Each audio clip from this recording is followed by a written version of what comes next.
Namo tassa bhagavato arahato samma sambuddhassa. Namo tassa bhagavato arahato samma sambuddhassa. Namo tassa bhagavato arahato samma sambuddhassa. Buddhang dhammang sanghang namasami.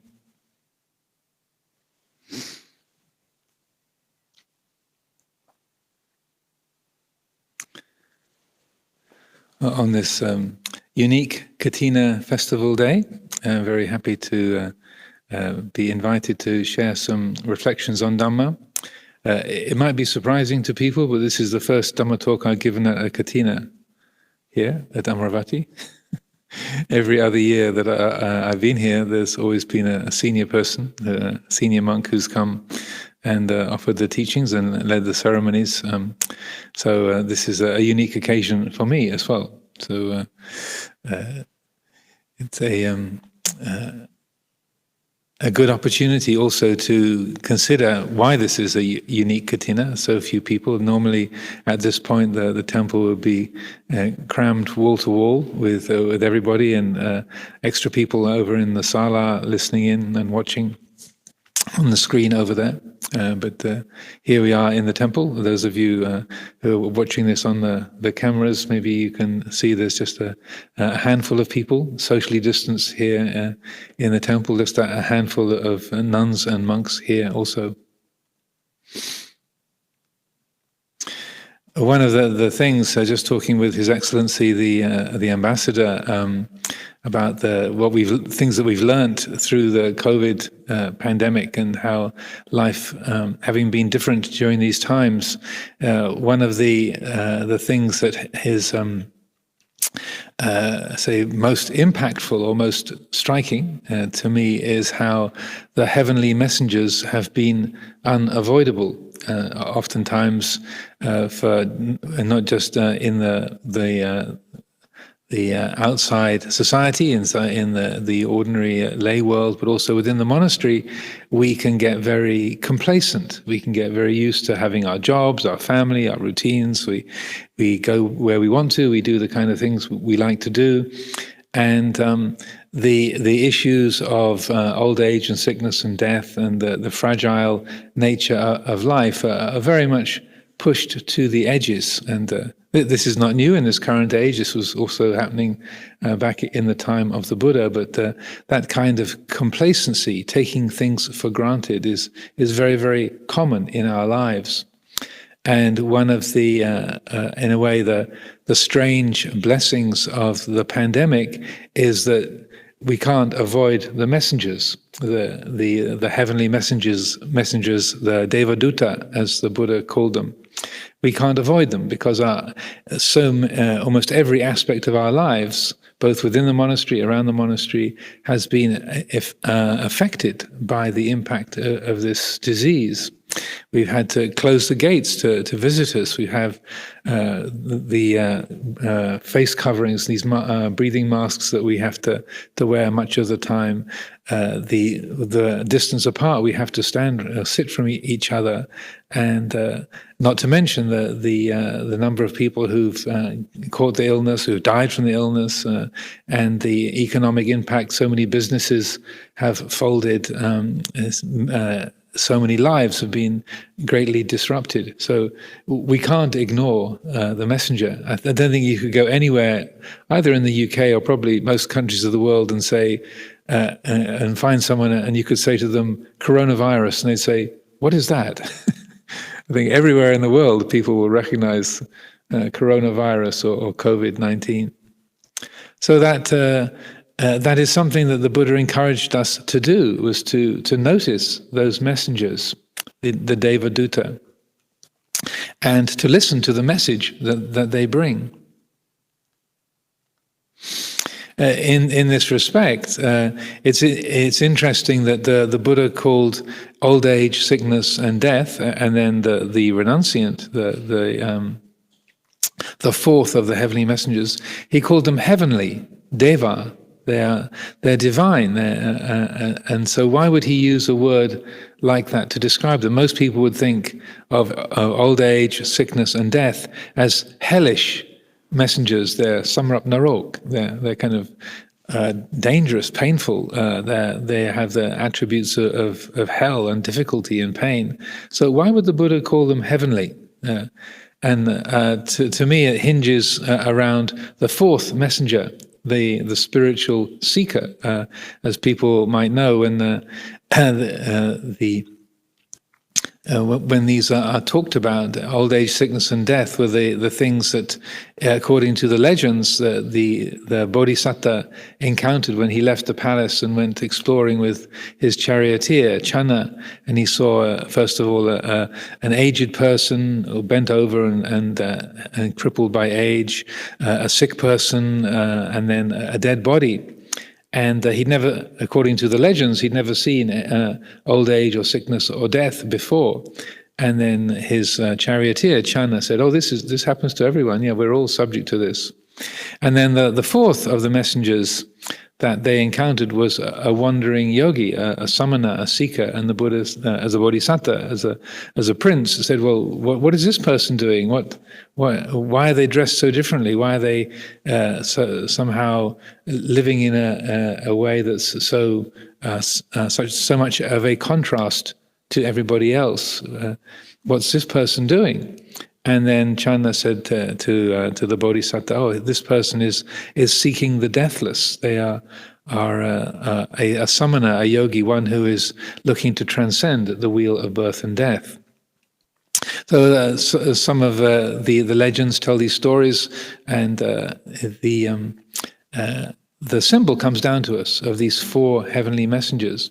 And the fourth one is, in a way, the solution to the first three. I would say that's why they are heavenly, in that the presence of aging and sickness and death, they wake us up. They help us to stop being complacent, to stop taking things for granted, so that even though we might have our family and our business and our responsibilities, our monastery to run, they're telling us that this is all very fragile. This is all, say, subject to change. This is not under our individual control. So, wake up. Look at what it is that your mind is fixed on. Look at the things that you make valuable or precious, and what really matters in life. What are the important things? And so that the symbol of the samana or the religious seeker, it doesn't mean just taking up monastic life, but it's more a symbol of looking within, looking at your own values, looking at the things that you make important in your life. And so the Buddha encourages that, and to help us to consider what really is valuable to us, what really helps us in life, and that in seeing what is really valuable, and I would say that what really is valuable is a mind that is awake, a heart that is pure and is generous, unselfish. That is what we realize. That's what we awaken to. There's a very beautiful dialogue between the Buddha and King Pasenadi, king of Kosala. And when they were both reaching their old age, one time the King Pasenadi came to see the Buddha, and the Buddha asked him, "Where have you come from, great king? What have you been doing?" And he said, and King Pasenadi says, "Oh, just the usual kind of things that monarchs are the monarchs who are obsessed with power and authority, obsessed with sense pleasure, the kind of things that kings are caught up with, all that sort of rulership stuff." And he's quite dismissive of his own role as a king.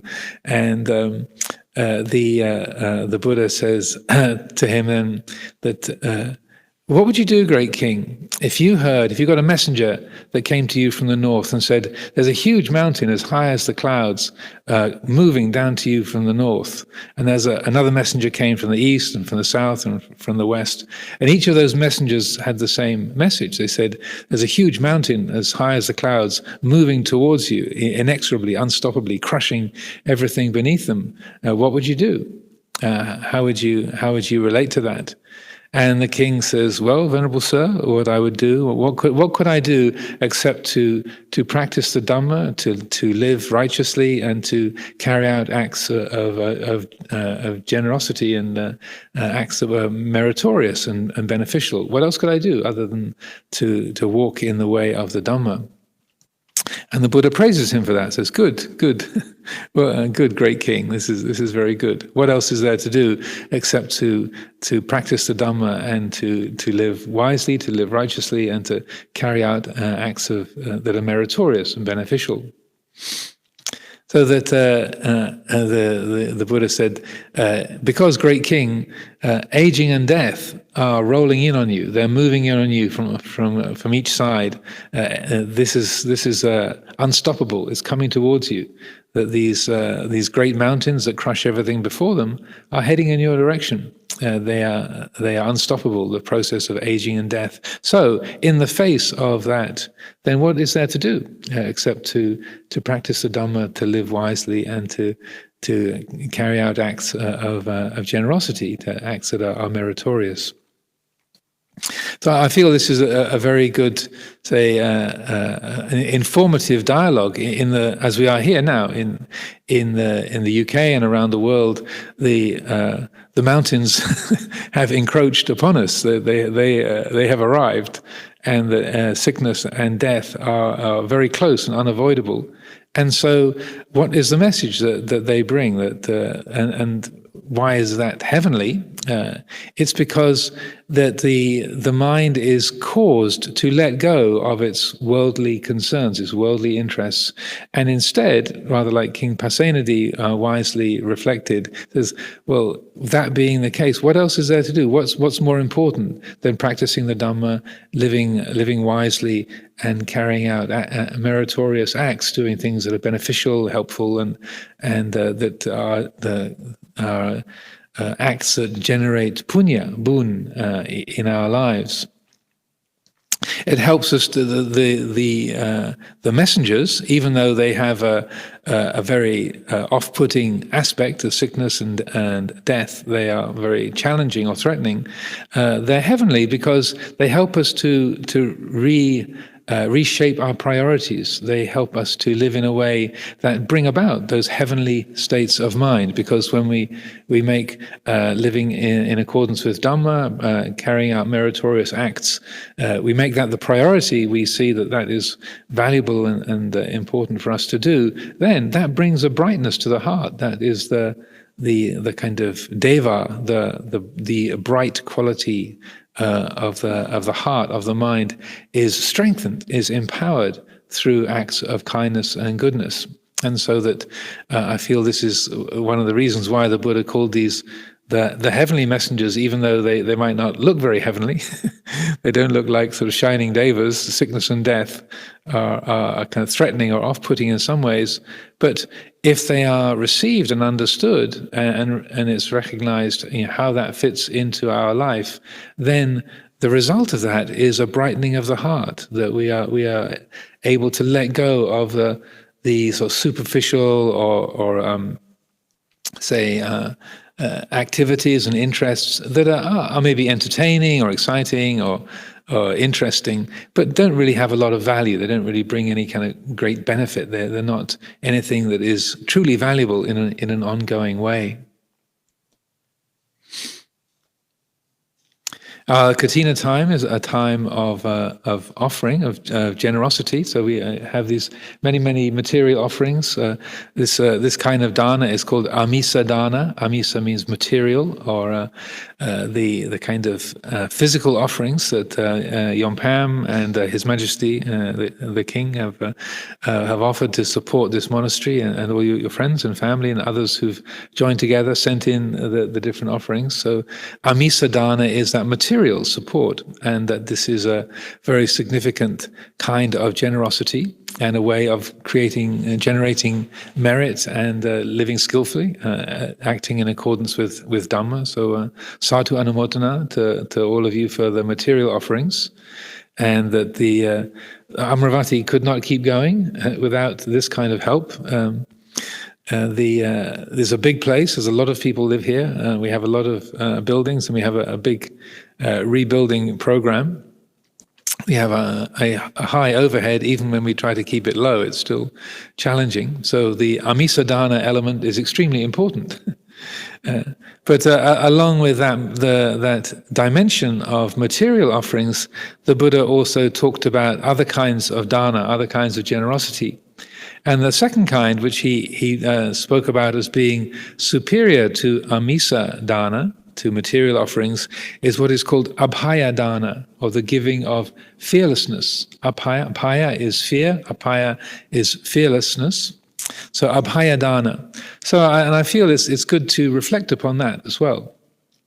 Earlier today, the lay community, when we began this gathering, you determined the 3 refuges and the 5 precepts. So there's a particular teaching, a sutta, where the Buddha talks about the 5 precepts. He calls them the 5 mahadana, the great gifts. And oftentimes when we think about the precepts, we think of them as limitations. Don't do this, don't do that, don't do this, don't do that. And a way of fencing us in, or a set of say, limitations. So that it's useful to have them, but we think of them as a containment. But I feel it's very interesting to reflect on, why did the Buddha call them gifts, the 5 great gifts?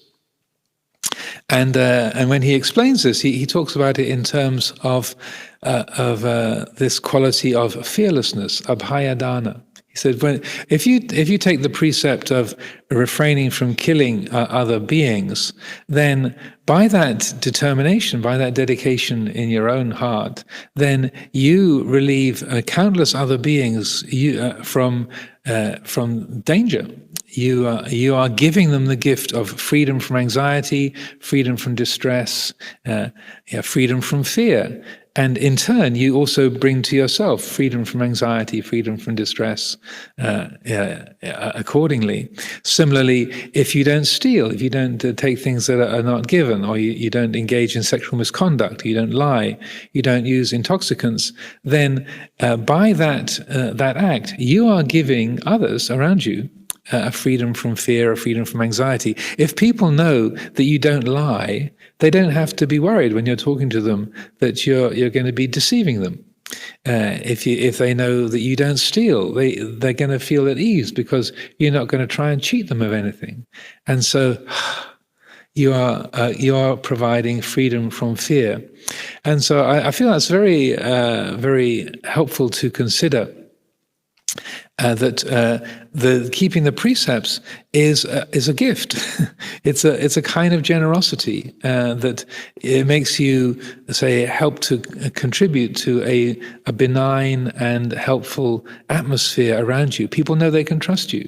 If you say something, that they know that you haven't got a hidden agenda, or that you're not trying to get something from them, or you're trying to hide something from them, so that they can be at ease. And that's a very wonderful thing that we can contribute, even with social distancing and the limitations of contact that we have each other now during this pandemic. I feel that that kind of dana, that kind of generosity is not to be ignored. And that I feel is a very skillful way of looking at the precepts. It's also interesting, there are many Thai people gathered here today, and so I'm very glad to have so many of you on site on this special occasion. And it was interesting when we established the monastery in California, I chose the name Abhayagiri for the monastery. And that is the name of an ancient monastery in Sri Lanka.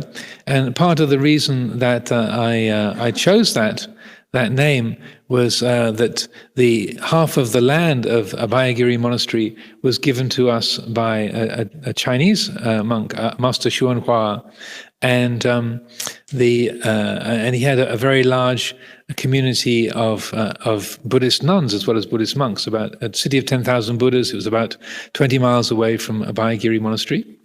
And so there's about 5 times as many nuns as monks in that monastery, opposite to Amaravati. We have more monks than nuns here, but there the balance is the other way around. And so Master Hua donated this land, 120 acres of land, to Ajahn Amaro to help us start a monastery in California. So I wanted to find a name that somehow was traditional Pali name, but also reflected our connection with the Chinese community. So I had read a little bit of Buddhist history, and I found out that the nuns' order in China had originally come from Sri Lanka. And the nuns that went to China from Sri Lanka came from a branch of Abhayagiri Monastery in Sri Lanka, which is an ancient major temple in Sri Lanka. And also Abhayagiri Monastery in Sri Lanka, the ancient place that was founded about 2,000 years ago, it was known for welcoming the practitioners from different traditions, different Buddhist traditions. So you had Theravada, Mahayana, Vajrayana practitioners all living and working there together. It was known as that kind of a meeting place. And so that I thought, well, since this monk from the Chinese tradition has made this very, very generous offering to our community in a gesture of helping to bring the northern tradition and the southern tradition closer together, if we chose the name Abhayagiri, it would reflect that kind of ecumenical, if that's not too long a word, that kind of, that kind of a meeting point between traditions, and also would reflect the connection that the Chinese Buddhist community has with Sri Lanka through the nuns who came from I think it was the Lalita Vihara, was a branch of Abhayagiri that went to China. Anyway, so we chose the name Abhayagiri, and then when Thai people came to visit, they say, so the name means forgiveness mountain, huh? They say, because in the Thai language, as people know, the Thai people know at least, that Apai, forgive my bad pronunciation, means forgiveness. But it comes from the Pali, Abhaya, meaning fearless. It's the same word, but so the meaning has drifted a little bit from fearlessness to forgiveness. But they are related, and this is another aspect, I think, of Abhayadana, is it's about carrying around grudges. If you understand patika in Pali, that sense of if you have negative feelings towards someone and you carry them around, someone in your family or someone in the workplace, someone maybe an old school teacher who treated you badly, and you kind of carry them around and you nurse these feelings of negativity and how you've been betrayed or hurt, and you don't want to let that go. So apai and asking for forgiveness, ko apai, is a big part of our tradition and our customary practice. And end of the Pansa, we just finished the Pansa, the rains retreat here, and there's a ceremony of asking for forgiveness at the end of the Pansa. And so I think it's good to bear in mind with Abhayadana. It's also if you don't carry grudges around, if you don't have that negative feeling towards other people, again, you are giving them the gift of fearlessness. They don't have to tighten up when you walk in the room. Oh, it's her again. That you don't have to be anxious when you meet people. That you're not carrying around any kind of negative feelings or the sense of a judgment or a fixed opinion about someone that maybe you've had an argument with, or they've spoken in a bad way to you, or they've cheated you or something. So that I feel that along with Abhayadana coming from the precepts, that Abhayadana is the readiness to forgive. And I think it's very much in the spirit of Kathina and the spirit of offering and kindness and generosity, giving people the space to not be perfect, forgiving people for having done stupid things or acted in ways that are hurtful or have let you down or mistreated you. You're not pretending that you like it, but you're also not punishing yourself as well by carrying that around. So I feel that's also a very important kind of generosity to practice, to really apai, if that's the correct terminology, to offer, to give forgiveness. And also in the English word forgive, the word give is right there in the middle of it, and that is not an accident. It's like it is a giving.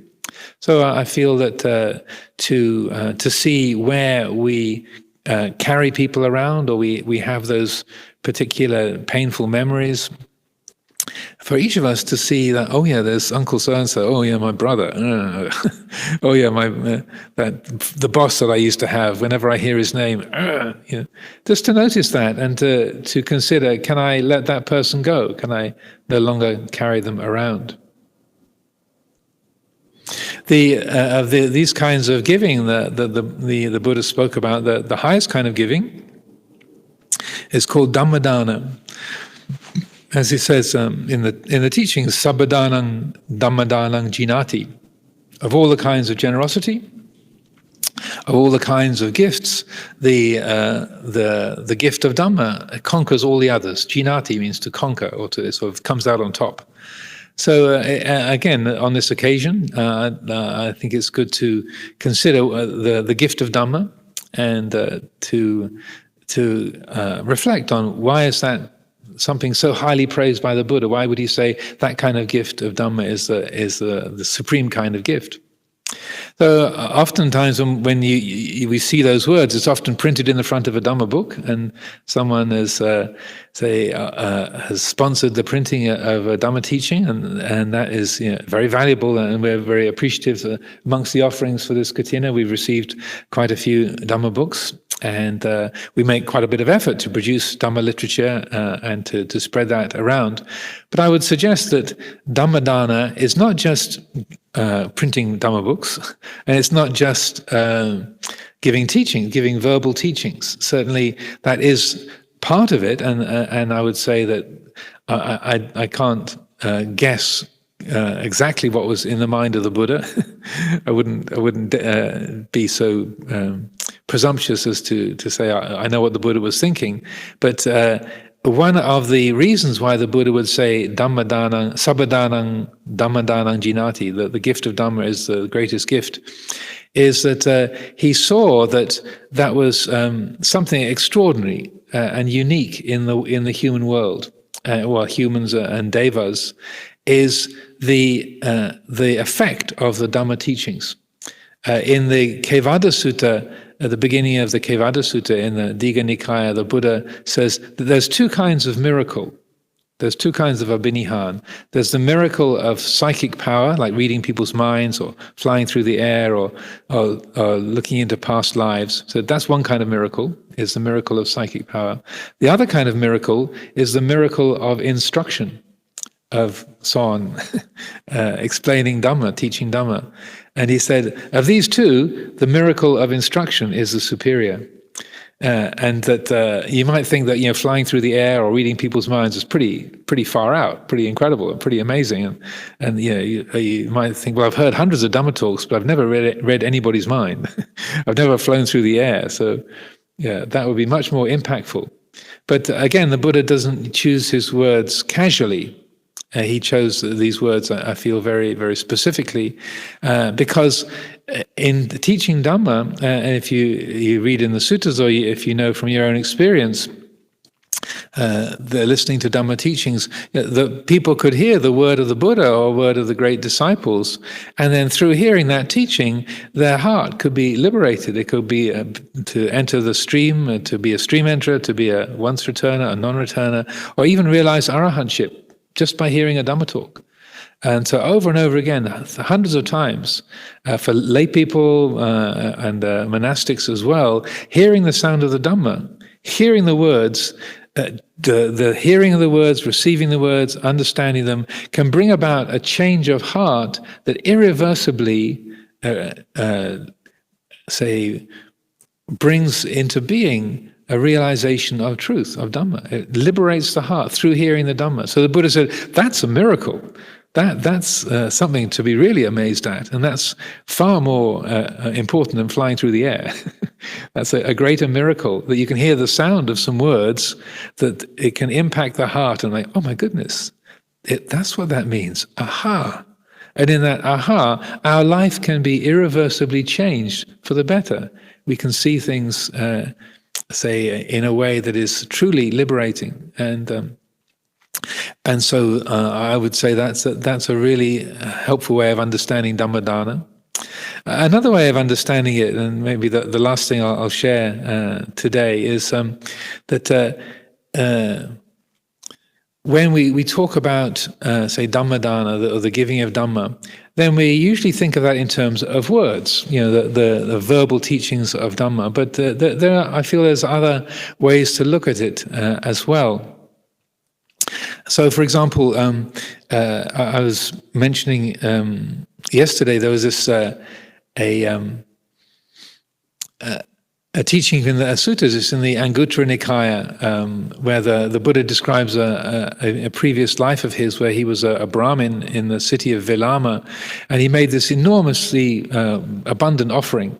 84,000 golden pots filled with silver, 84,000 silver pots filled with gold, 84,000 elephants and horses, and it's a massively abundant offering, like billions and billions of pounds worth of offerings. And he said, even though that was an extremely meritorious offering, that more meritorious than that is to take refuge in the Triple Gem. It's a long, long sequence of different things he describes. This is the short version.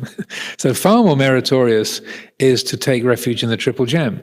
More meritorious than taking refuge in the Triple Gem, than that hugely abundant material offering, is to practice the 5 precepts. More meritorious than keeping the 5 precepts is to practice loving kindness, to generate the heart of loving kindness for the time that it takes to milk a cow. It's about 20 minutes. And then at the end of the sutta, he says, but even more meritorious than that is to maintain in being the insight into impermanence, the perception of anicca sanya, just for a finger snap. So that is more meritorious than even those massively abundant, expensive offering, and those other sort of noble and worthy qualities. So I feel that again, that's a very, very significant teaching, and that seeing of anicca, that true recognition of impermanence and uncertainty, that why would he say that's so powerful, that's so meritorious, that's so important, that sort of outweighs all those other kinds of offerings or those other kinds of practices. To me, when I was reflecting on this earlier today, I came to my mind that really that true seeing of anicca, when the heart truly sees impermanence, that is also Dhammadana. One of the things that Luang Por Chah used to say is that he would. Like the Buddha, he could make these statements that would really get your attention. And one of the statements or comments that Ajahn Chah would make was that uncertainty is the Buddha. Qua mainer ben praputajao. I'm not sure that's exactly the words he would use, but that's how it's put into his Dhamma books. Uncertainty is the Buddha. I think, what? How does that work? Uncertainty is the Buddha? And then he would explain it, say, the Dhamma, the truth of the way things are, is that all things are uncertain, all things are mainer, maitiang, they're impermanent, they're uncertain, they're in a state of change. The Buddha said, if you see the Dhamma, you see me. If you see me, you see the Dhamma. So, in this way, the truth of uncertainty is the Buddha. If you can follow the logic. If the Dhamma is the truth of uncertainty, and if you see the Buddha, you see the Dhamma. In that way, the Buddha and the Dhamma are equivalent. Therefore, the Buddha is uncertainty. Then, Luang Por Chah went on to explain, what this means is that the mind that is awake and knows the truth of uncertainty is the Buddha mind. That is the Puru, the one who knows. That is the awake, aware mind. And that, again, is the embodiment of Dhamma. So that, if this isn't too complicated, I would say, when the mind, the heart, truly knows the truth of anicca, then it is embodying the Dhamma. It is that is the presence or the actualization of the Dhamma, the realization of Dhamma, right there in that. So that it's not just thinking the word anicca, anicca, anicca, or meine. It's not just the holding the word in your thoughts, but that a real change of vision, that seeing things differently, that the way the mind holds its experience. And if that quality of uncertainty, of quam meine, is really seen, then there's a letting go of seeing things as solid or permanent or predictable, and a letting go of the sense of I and me and mine as a solid, independent entity. Let's go of the subject, let's go of the object. And so that right there is the mind is awake, it's aware, and very peaceful and free in that moment. So in this respect, I feel that Dhammadana, the giving of Dhamma, is also in that that is, say, actualized, that is made real by the mind awakening to anicca, seeing impermanence. And a way that we can do this, again, following Luang Por Chah's advice, is that, and he was extremely skilled, brilliant at giving very, very simple practices that cut very deeply through our delusions. He said, if you want to develop the anicca sanya, whenever your mind makes a judgment, it says, oh, this is really good, ask yourself, is that so? If your mind says, oh, that's really awful, ask yourself, is that so? If the mind it says, oh, this is just what I wanted, ask yourself, is that so? If your mind says, oh, this is just what I didn't want, ask yourself, is that so? Whenever the mind judges, has an opinion, it takes hold of something, you have a feeling of ownership, like, this is mine, is that so? Then this simple way is how we can bring that anicca sanya, that perception of anicca, to life. You have to do it to make it work. It's like you have to get in the car and drive it to get somewhere. You have to employ this for it to have a good effect. But if you do, then I can promise that it will really change the way that your life is experienced. And so if you make this a simple practice, it doesn't mean that you won't be able to make decisions or be effective in your work or in your relationships or in your life, but rather you find there's a lot more space in the world. There's a lot more space in the relationships you have with people. There's a lot more space in the workplace, in the family, in the political arena, in the monastery. But it takes an effort to remember to do that, because we so easily get caught up in, we like something and we say, yeah, that's good, or we dislike something, oh, that's bad. And we believe that. But it takes an effort to see that judgment being made and then step back and say, is that so? Is that so? Is that so? Jingla, is that so? and then when you ask that question, Jingla, is that so? Is that true? Then just watch what happens in the citta when you do that. There's a spaciousness, a relaxation that happens. At least in my mind, that's what happens. And so by way of finishing the Dhamma talk today, I offer that for consideration and encouragement. There are these different ways that we can carry on the practice of dana, Amisadhana, material giving, Abhayadana, the giving of fearlessness, and then Dhammadana, the offering of Dhamma and embodying Dhamma and being that the presence of Dhamma in the world, and then we can see the beautiful, say, illuminating, enriching effects of those kinds of offering. Ewang.